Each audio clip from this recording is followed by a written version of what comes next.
Nos sculptures de Riopelle, dans ces magnifiques caisses-là, elles sont vraiment superbes.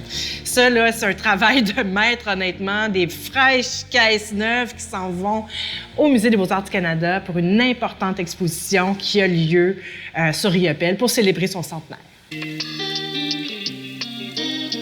Puis le Musée des Beaux-Arts du Canada, quand ils ont voulu faire une exposition sur Riopelle, bien, ils ont engagé une commissaire et la commissaire a travaillé avec nous. Et moi, en l'occurrence, comme conservatrice qui est responsable de l'ensemble des œuvres de Riopelle au musée. Elle voulait voir qu'est-ce qu'on avait de Riopelle. Donc, habituellement, la manière qu'on procède, c'est qu'on offre la liste des œuvres complètes qu'on a dans la collection. Quand ces choix-là sont faits, ce qui est de mise souvent, c'est une visite dans les réserves. Parce que c'est bien beau de voir les œuvres sur petite image d'à peu près 1 pouce par 1 pouce, mais de les voir en vrai, c'est tout à fait autre chose. Puis ensuite, elle repart avec tout ce bagage-là, fait des recherches sur des œuvres spécifiques, et là, elle raffine sa liste. Et là, c'est là qu'elle envoie une liste officielle de demandes de prêt. Il y a des rapports de conditions sur chacune des œuvres, ce qui va nous guider ensuite sur les précautions qu'on devra prendre ou,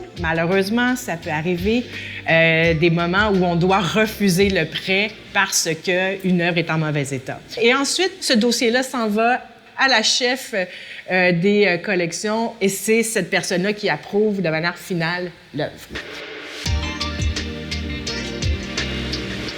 Nous, on avait 4 sculptures différentes de Riopelle qui s'en vont dans un prêt. Quand on a une demande pour un prêt, il faut faire des constats d'état des sculptures. Puis en regardant les sculptures, on s'est rendu compte qu'il y avait des petites traces de corrosion, tout ça. Puis comme moi, c'est pas ma spécialité, je me suis dit, je vais appeler les collègues du Centre de conservation du Québec qui actuellement sont en train de traiter là, les œuvres, donc de stabiliser la corrosion qui était présente finalement sur les œuvres avant qu'on envoie ces œuvres-là en prêt. Là. Il peut y avoir différents facteurs.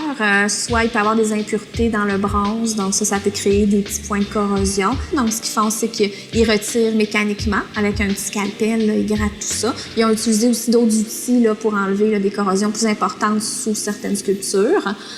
Après ça, ce qu'ils vont faire aussi, ils vont mettre de l'inhibiteur aussi à corrosion pour pas que la corrosion revienne. Utiliser un dégraissant pour nettoyer aussi les sculptures là, après les interventions pour enlever les poussières de corrosion, tout ça qui a pu se déposer sur la surface. Là.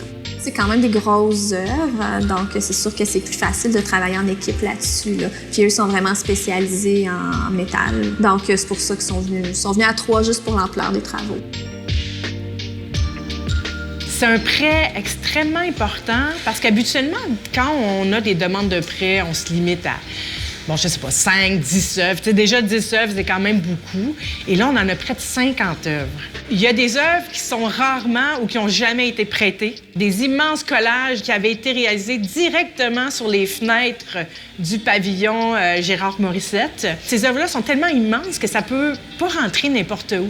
Je pense que c'est la première fois qu'elles vont voyager. Donc, en cela, ça, c'est vraiment exceptionnel. On voit que c'est une exposition majeure, c'est un prêt majeur. Ça va être quelque chose d'absolument inédit qui va mettre la table, je pense, très bien pour ce qu'on va pouvoir présenter, nous, ensuite.